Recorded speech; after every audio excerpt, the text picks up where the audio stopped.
This might be one of those faith-based initiatives that Bush has been telling us about.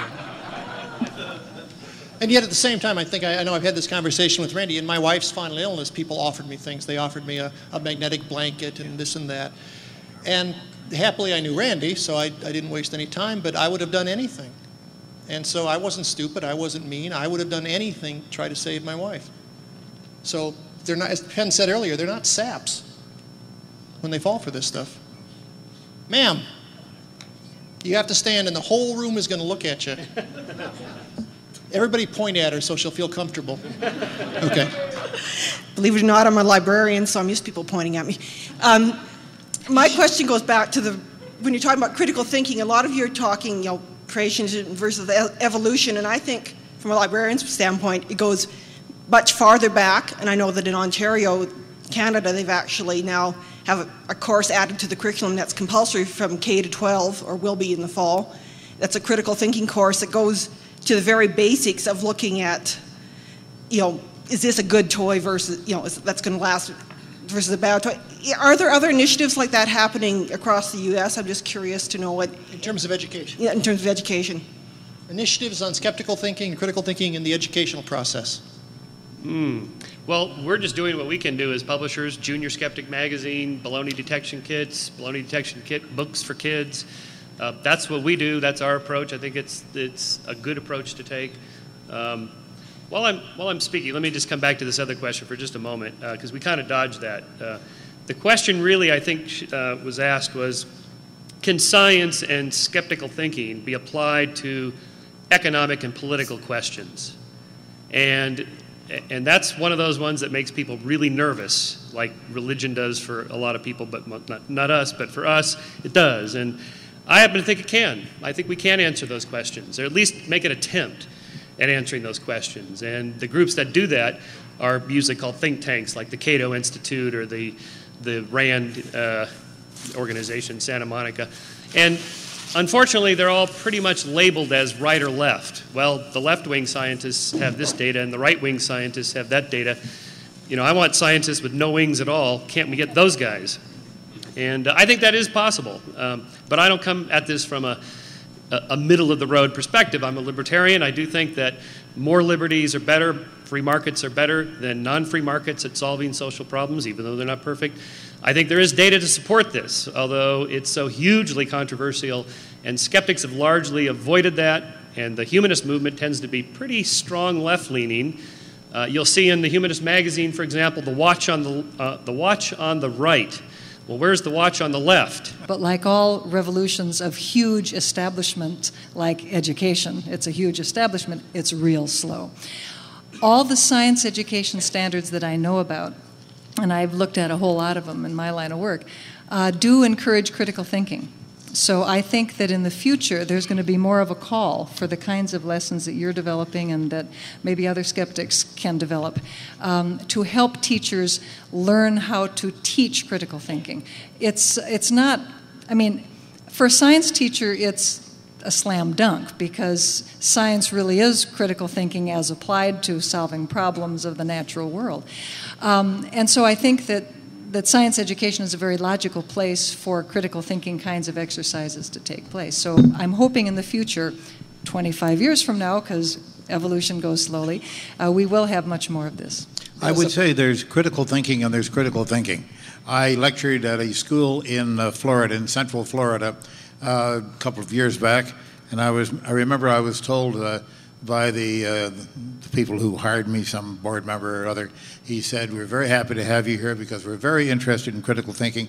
We're very happy that you're going to deliver a talk that will deal with that subject. But of course, we would prefer that you don't bring religion into it." And I said to him, "Well, I won't limit myself in that respect. What I will do is I will not introduce religion. I'll introduce critical thinking in general, but during questions and answers, if it's brought up, I will answer it directly." And to my great delight, the very first question was, "Don't you treat religion the same way you treat these other superstitions and such?" And I said, "Exactly," and with exactly the same attitude. I think it's older and it's more organized, but it's the same thing. And the looks on the people seated at the other side of the stage, I wish I had that picture. I wish I did. you talk about people's faces falling. They did. I mean, they almost fell off their heads. It was astonishing to see the expression. They were the happy, this kind of thing going on. I managed to get through the evening, but then at the end of the day, I did a few classrooms that afternoon. At the end of the day, they asked me to go to the director of the school's office, and he was seated behind his desk, and there were 4 lawyers there representing the parents of the school children. And to my great delight, the director looked at them straight in the eye and he said, "You've brought your lawyers here, I brought Mr. Randi here, and I will reflect what he told me in a private conversation at lunch." And I thought, oh God, what did I tell him? And he said, "He doesn't care what you think about it.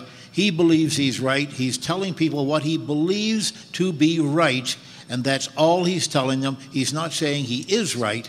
He's saying what he believes to be right, and he's challenging you for evidence to the contrary."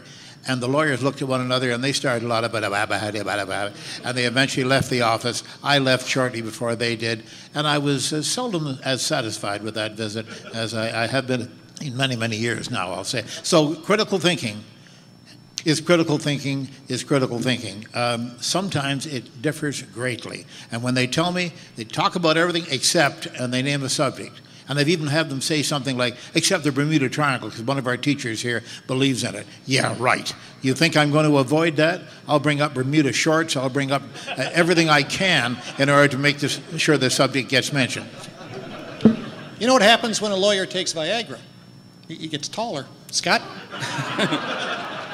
Dr. Shermer, a couple of years ago, I saw a few episodes of a TV show, I think it was called Exploring the Unknown, that you were involved in. How did you get that on Fox, and is there any hope for a second season?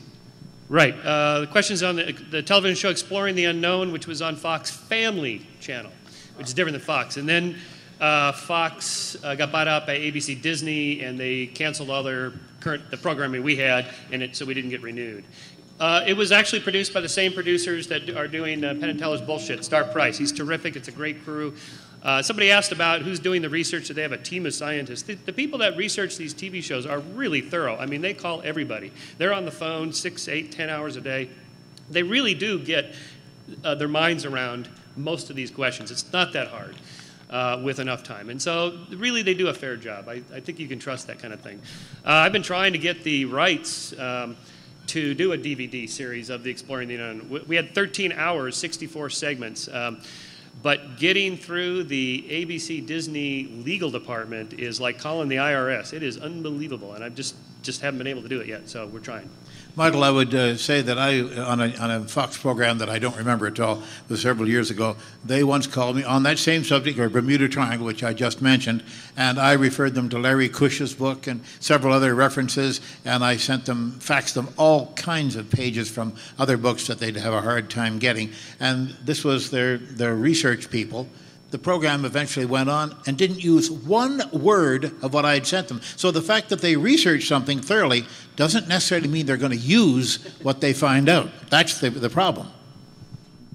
Well, it is because it's a different set of people. You should make that very clear. The researchers are one set of people who can be very, very thorough, and then you come up with the buyers, the producers, and it really does come down to how much muscle you have. I mean, we're fighting with Showtime right now, and Showtime has been so wonderful to us and so supportive. But as Michael Goudeau, who is the juggler in the Lance Burton show and also one of the main writers on Bullshit, as he says all the time, everybody got their gree-gree. And what he means by that is we'll always find someone up the ladder. We're okay except chiropractic. We're okay except don't say there's no God. We're okay except don't say PETA's really killing dogs. You know, they always have their own thing. So it all depends on how much muscle the producer has. We were very happy because many of the people Star Price used from Shermer's gang had been on these shows and had shot footage that showed that this stuff was bullshit and then weren't allowed to broadcast it. So we ended up with these crusaders. I mean, the sound men, the cameramen, the researchers, the editors had all been doing this stuff so evilly for so many years, with the exception of your show.